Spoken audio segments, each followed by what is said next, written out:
Hi, everyone. I'm David Lipton from The Reckoning, July 4th, 2030.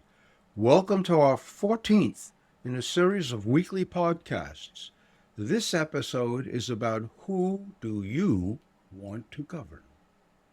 I have a special request. If you have enjoyed my podcast, please subscribe to them and refer them to your friends and colleagues. Let's not beat around the bush on this subject. There are certain types of people who love telling other people how to live their lives. They are known as politicians. To reach back to the past on how such people conducted themselves, we turn to Adam Smith's Wealth of Nations, written in 1776. While the language is a bit dated, Smith's observation about kings and ministers ring true for presidents and their inner circles, and politicians, and all manner of people in the governing elite. Here is the quote: "It is the highest impertinence and presumption, therefore, in kings and ministers to pretend to watch over the country, its economy, and of private people, and to restrain their expense either by sumptuary laws or by prohibiting the import of foreign luxuries.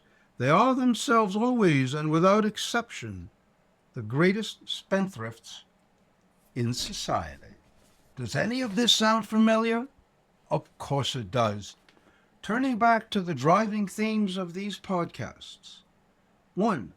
The continuous hollowing out of our nation by the incessant expansion of government intervention in the economy and the affairs of citizens. 2. The creation of $3.30 of debt for every dollar of gross national product created and consumed over the past half-century, and the continuous decline in average productivity from a healthy 2.8% average to a paltry 0.15%. 3. The proliferation of government programs designed to hand out billions of dollars to citizens in either cash or in tax breaks. It is easy to see in Adam Smith's observations our present condition. Let us not be too harsh on these people, because we have consistently voted them in. The scandals of this or that individual varies over time. Still, the pattern is the same. Many, not all, are on the make and on the take. The public interest and the republic be damned.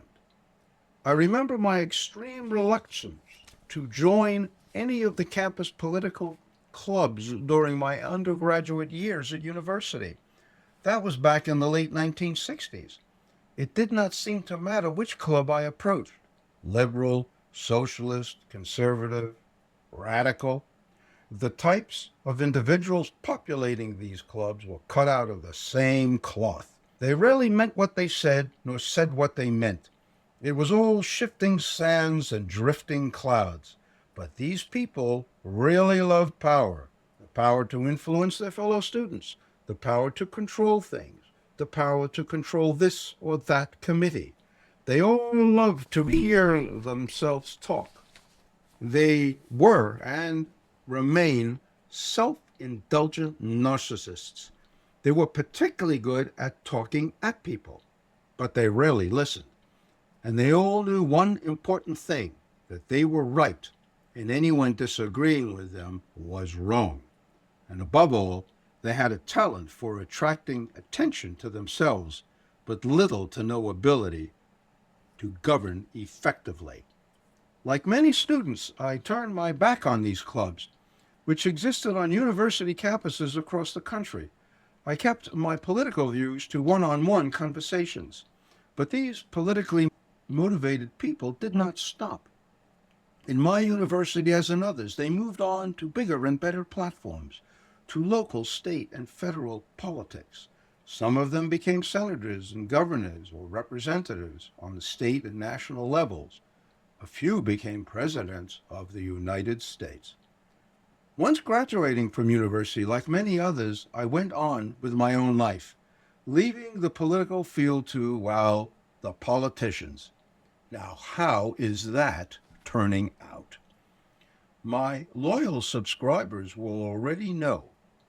If you are new to my podcasts, Kindly go back to the earlier ones to get a more detailed picture of the 3 points mentioned earlier in this podcast, to wit, nonstop debt expansion, increasing government programs and expenditures, never-ending deficits, declining economic productivity, and falling real incomes. That's adjusted for inflation incomes. These are the hallmarks of how we have been governed since the 1970s. Our former classmates who entered politics said they were either going to balance the budget, reduce deficits, yet keep expanding government programs more efficiently, they said. Now, the social activists, of course, ignored any budget restraint in pursuit of equal opportunities and equal results for all in the name of social justice, regardless of the cost involved. Both knew they were right and that the other guys were dead wrong. Promises, promises, and more promises. Since the 1970s, the conflict of visions went on automatic pilot. Sometimes the government expanded the role in our lives. Other times it slowed it down, but it rarely contracted. The verdict is in. These people we knew or knew of in university have done it. They have led us, and we boomers willingly went along for the ride down the garden path of consume now and have the future generations pay for the overly generous benefits to ourselves. The politicians got it right. They told us what we wanted to hear, and we voted for that. That's important to remember. They got what they wanted. They got power over people and the government purse. We got our services and benefits, and future generations got the debt. As to the sustainability of the republic, well, let's kick the can down the road. Should we be happy with these results? This brings us to other related issue of do we vote for or against a person or a platform? This is a topic for our next podcast. Goodbye for now, and thank you for listening in today. Do remember to subscribe to my podcasts and refer them to your friends and colleagues. You will hear from me, David Lipton, in a week's time. You can access my ideas and thoughts by visiting Amazon.com and search for my ebook, The Reckoning, July 4th, 2030.